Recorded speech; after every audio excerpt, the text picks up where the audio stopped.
మాట్లాడదలుచుకున్నాం. అభివృద్ధి చెందడం అంటే అద్దాల మేడలు, రంగుల గోడలు కాదు. పౌరుల నైతికాభివృద్ధి నిజమైన దేశాభివృద్ధి. అంటే అద్దాల మేడలు కట్టో, రంగుల గోడలు చూపించో అభివృద్ధి జరిగిందే అని ఎవరైనా భ్రమపడితే తద్వారా పేద ప్రజలకు ఎలాంటి ప్రయోజనం లేదు. నిజమైన అభివృద్ధి అనేది పౌరుల యొక్క నైతిక అభివృద్ధి జరిగినప్పుడే చివరి వరుసలో ఉన్న పేదవాడికి సంక్షేమ పథకం అందినప్పుడే ఈ రాష్ట్రం కానీ దేశం కానీ అభివృద్ధి చెందినట్టు భావిస్తుంది కాంగ్రెస్ పార్టీ, మేము.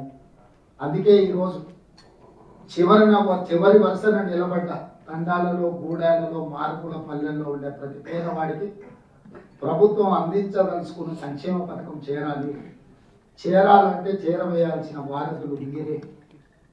మీ మీదనే మా ప్రభుత్వం పూర్తి స్థాయిలో బాధ్యత పెట్టి నమ్మకంతో, విశ్వాసంతో ఈ అభయహస్తం ద్వారా అమలు చేయబోయే 6 గ్యారెంటీలను, దానికి సంబంధించిన అర్హులైన నుంచి ఈరోజు వినతి పత్రాలను లేకపోతే వాళ్ళ అప్లికేషన్స్ తీసుకోవాలని ఆలోచన చేసే ఈరోజు ఈ కార్యక్రమాన్ని తీసుకోవడం జరిగింది. అదేవిధంగా సివిల్ సర్వీసెస్ కు సంబంధించిన అధికారుల గురించి, అఖిల భారత సర్వీస్ అధికారుల గురించి ఒకవేళ చర్చించాల్సి వచ్చినప్పుడు మీరందరూ మనమందరం గుర్తు చేసుకోవాల్సింది ఎస్ఆర్ శంకర్ గారు.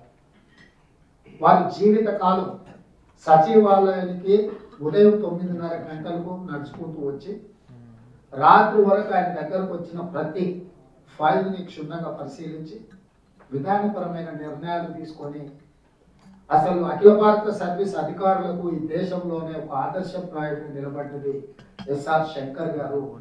మీరు ప్రతిరోజు ఉదయం మీ ఉద్యోగ ధర్మాన్ని మొదలుపెట్టేటప్పుడు ఎస్ఆర్ శంకర్ గారిని మీరు గుర్తు చేసుకుంటే డెఫినెట్గా మన విధానంలో కొంత మార్పు వస్తుంది, ప్రజలకు అది ఉపయోగపడుతుంది అని చెప్పి నేను బలంగా నమ్ముతున్నాను.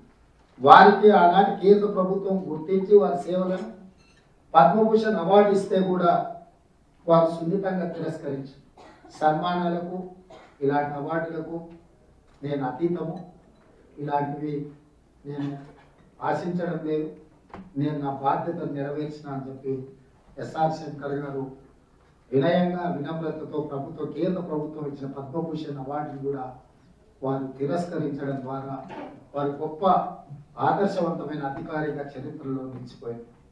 ఈరోజు ఇక్కడున్న మా ఉన్నతాధికారులకు, మా జిల్లా కలెక్టర్లకు, మా ఎస్పీలకు, మా అడిషనల్ కలెక్టర్లకు నా సూచన ఒక్కటే, ఈ ప్రభుత్వం అనేది ఫ్రెండ్లీ గవర్నమెంట్ అనేది అధికారులతో ఎంతవరకు అంటే మీరు ప్రజల చేత శబాష్ అనిపించుకున్నంత వరకే ఈ ప్రభుత్వం మీతో ఫ్రెండ్లీగా ఉంటుంది.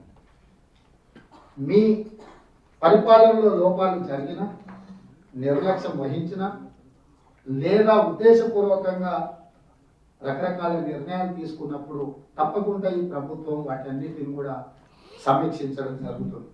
అదేవిధంగా మనం చాలా సందర్భాలలో కొన్ని ప్రత్యేకమైన అంశాలు మన దృష్టిని ఆకర్షిస్తాయి. కొంతకాలం పనిచేసిన అధికారులు వాళ్ళు బదిలీ అయినప్పుడు, ఎందుకంటే మీరు వివిధ రాష్ట్రాలలో పుట్టి పెరిగి అఖిల భారత సర్వీస్లో మీరు పోటీ పరీక్షలు రాసి మీరు ఐఏఎస్లుగానో ఐపీఎస్లుగానో సెలెక్ట్ అయ్యి తెలంగాణ రాష్ట్రాన్ని మీరు కోరుకొని ఇక్కడికి వచ్చిందంటే రాబోయే